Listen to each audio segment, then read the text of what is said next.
Hi, thanks for tuning in to another garden benchtop tutorial. In today's episode, you're going to be getting an insight into the type of food that I feed to my worms in my worm farms. I'll also be touching on some of the important rules that I follow when it comes to feeding the worms in my worm farm. Because ultimately, each worm farm is its own ecosystem, and it's very important to maintain a nutritional balance in there for our worms, so that they can thrive and multiply like we want them to. Okay, so as you can see in front of us, we've got a primarily vegetarian diet here, and that's because the worms in my worm farm are red wrigglers, and they thrive on organic vegetarian food. So this here is a very typical representation of what I feed my worms.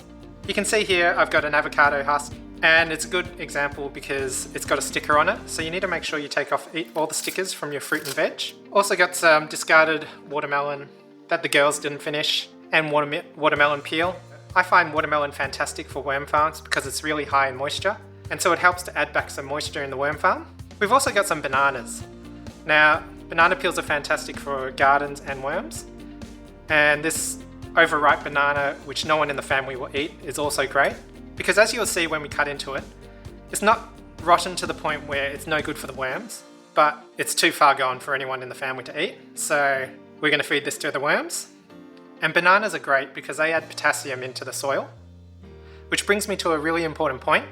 Everything that we add into the worm farm essentially ends up being in our garden.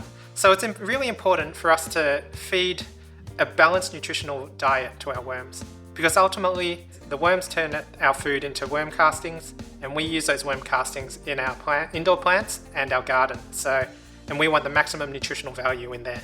We've also got some carrot skins, a lettuce stub, bean ends, as well as a capsicum head. This also raises a really good point here. Worms are fantastic little creatures. The worms are actually smart enough not to eat viable seeds. So something to watch out for, because I usually put in tomatoes into my worm farm, and every now and again I'll see small tomato plants popping up in my pot plants. So it's just important to keep that in mind. The other thing I like to include into my worm farm are crushed eggshells. So these are eggshells that I've prepared, sterilized and crushed earlier, and I like to throw a little pinchful into each feed for my worms.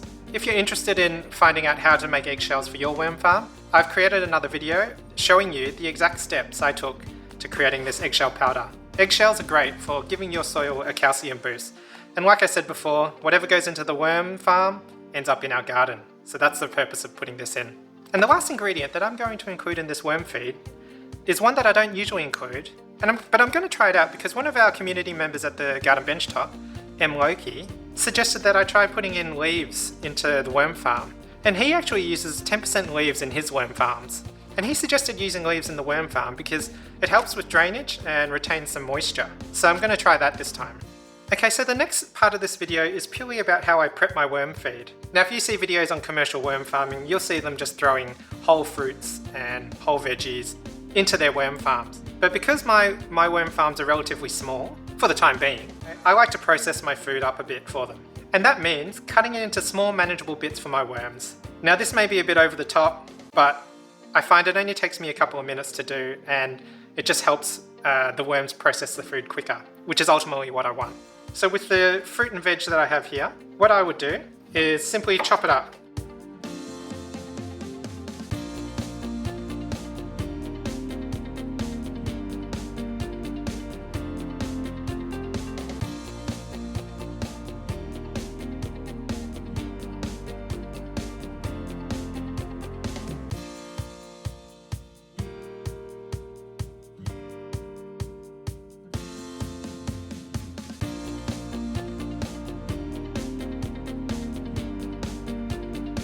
Okay, so there you have it. That literally took me all of 2 minutes, sped up for you of course, but you can see it's all processed, ready to be fed to our worms.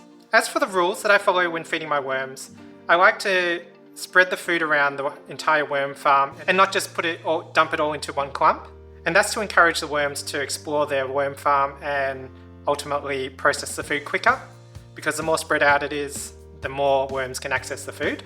You can see I don't have any meat products here, or any greasy old takeaway food or anything like that. And that's because I have red wriggler worms. Red wrigglers are well known for their vegetarian diet. That isn't to say that they can't eat meat.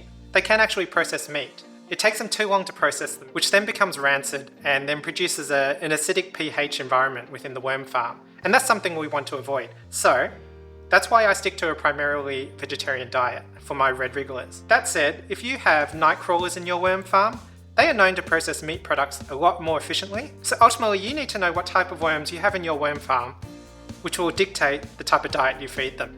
So that's it for this video, guys.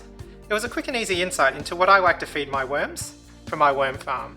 If you're interested in finding out more about what to feed your worms, and more importantly, what not to feed your worms, jump over to our Garden Benchtop website, where we've got plenty of resources there that'll help you along your worm farming journey. Hopefully you found this video helpful for your worm farming adventures. If you'd like to see more of this, please hit that like button and subscribe to our channel so you can see our future videos when we release them. As we always say at the Garden Benchtop, go get your hands dirty.